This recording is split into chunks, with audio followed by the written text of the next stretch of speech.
Il s'agit d'une action de développement qui s'inscrit dans le cadre du projet transfrontalier Fait en Pyrénées.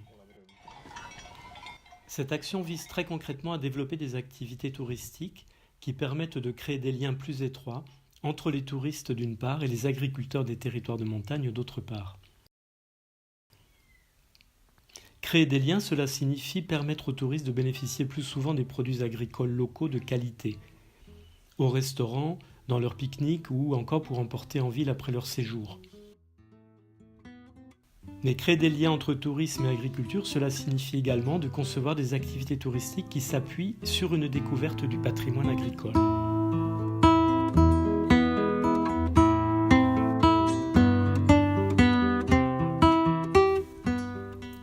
Les enjeux sont à la fois pour le tourisme et pour l'agriculture.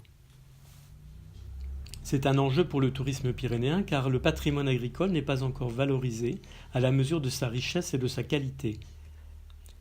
Très concrètement, les restaurants se fournissent encore trop peu à partir des produits locaux des Pyrénées, alors qu'une nouvelle clientèle recherche une restauration de qualité et responsable. Responsable, c'est-à-dire qui travaille avec son territoire et avec les agriculteurs locaux.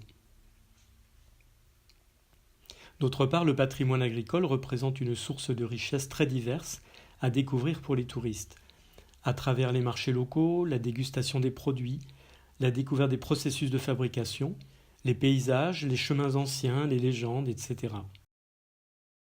Concrètement, ce patrimoine peut être par lui-même un thème de découverte touristique.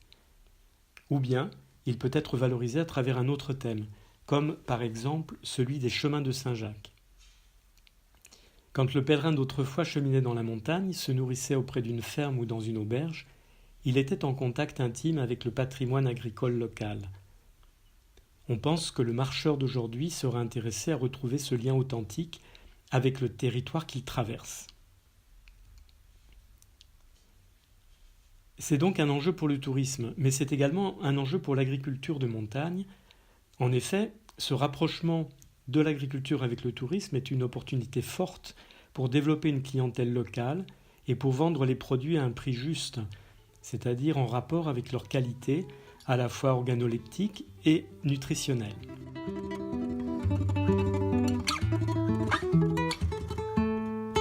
Ce projet correspond à une démarche d'animation dans 4 territoires pilotes de montagne.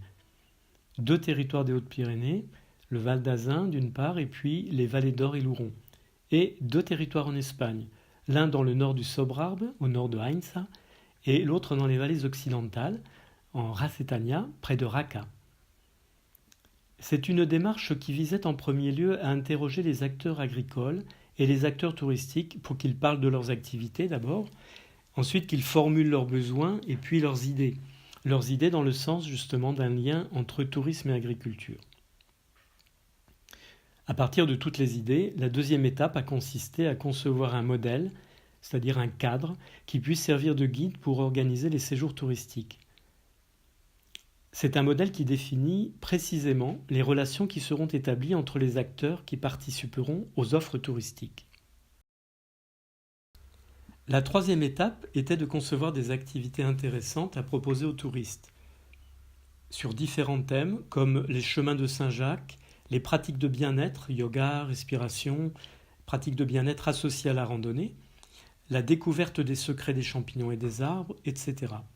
Nous en sommes là aujourd'hui et nous avons travaillé ainsi sur 9 thèmes en France et en Espagne.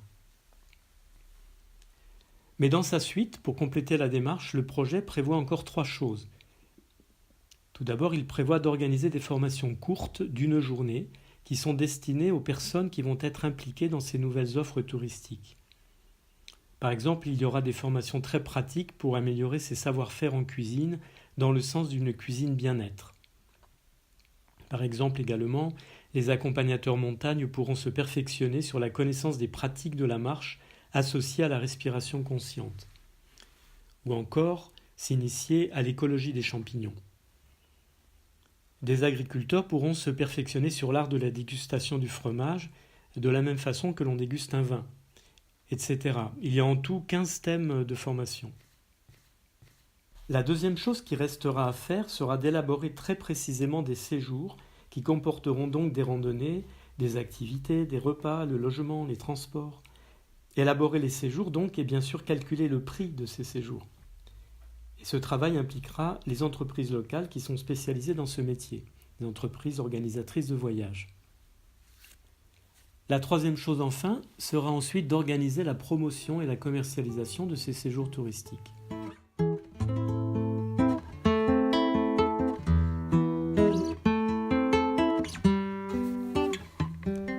Nous avons parlé précédemment d'un modèle.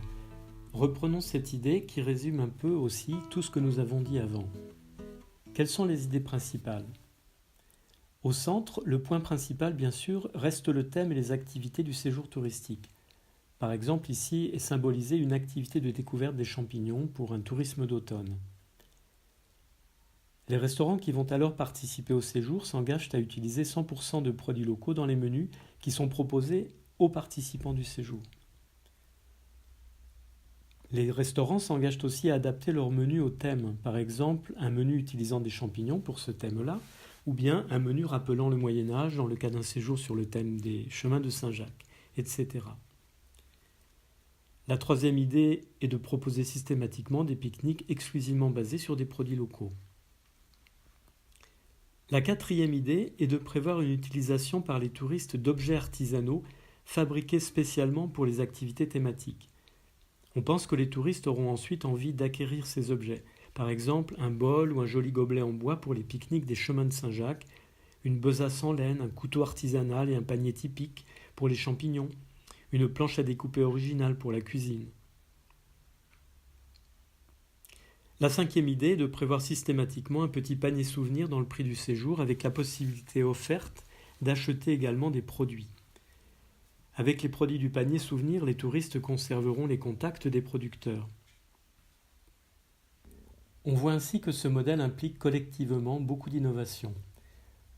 Par exemple, les restaurants doivent inventer de nouveaux menus, les agriculteurs doivent s'organiser, inventer parfois de nouveaux produits, comme par exemple des pâtés à base de champignons ou encore des pâtés bien-être, des sachets de fruits séchés, des barres énergétiques artisanales.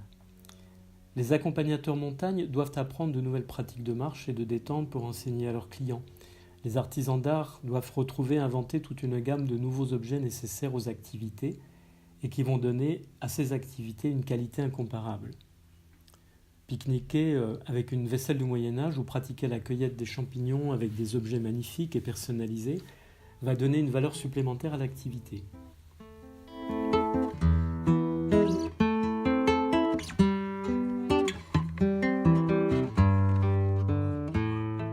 Sans décrire tous les thèmes sur lesquels nous avons travaillé collectivement, car il y en a 9, en voici pour finir un petit aperçu. Dans le cas des chemins de Saint-Jacques, le principe est d'accueillir des touristes souvent de pays lointains qui recherchent à la fois une initiation confortable et intéressante à la découverte des chemins de Saint-Jacques. Durant une journée, ils vont découvrir l'art de la marche et de la contemplation de la nature sur des chemins assez courts mais dans des lieux magnifiques de montagne. Une autre journée sera consacrée à la découverte des trésors cachés du patrimoine religieux sur d'anciens et moins connus chemins de Saint-Jacques. Quant aux repas, ils seront réalisés selon les critères dont nous avons parlé précédemment. Enfin, pour garder une mémoire de ces apprentissages et découvertes, les visiteurs seront également initiés aux techniques du carnet de voyage. Un autre thème est celui des saveurs de montagne. Il s'agit là de collecter les produits en allant visiter des fermes et en cueillant quelques plantes sauvages comestibles incontournables des Pyrénées. Et puis, il s'agit d'apprendre de nouvelles techniques de cuisine, dans la cuisine d'un chef local ou encore en pleine montagne. Les activités touristiques autour des champignons et de la forêt associent la randonnée, la découverte des secrets de la forêt, la cueillette de champignons et de plantes, des cours de cuisine mycologique, un apprentissage de la culture de champignons sur paille et sur bois. Un autre thème propose la découverte de l'alimentation à travers les âges, depuis les temps préhistoriques, et puis le début de l'agriculture, l'époque romaine, l'histoire pastorale des Pyrénées. Tout cela bien sûr en relation avec la découverte du patrimoine bâti qui témoigne de ces différentes époques.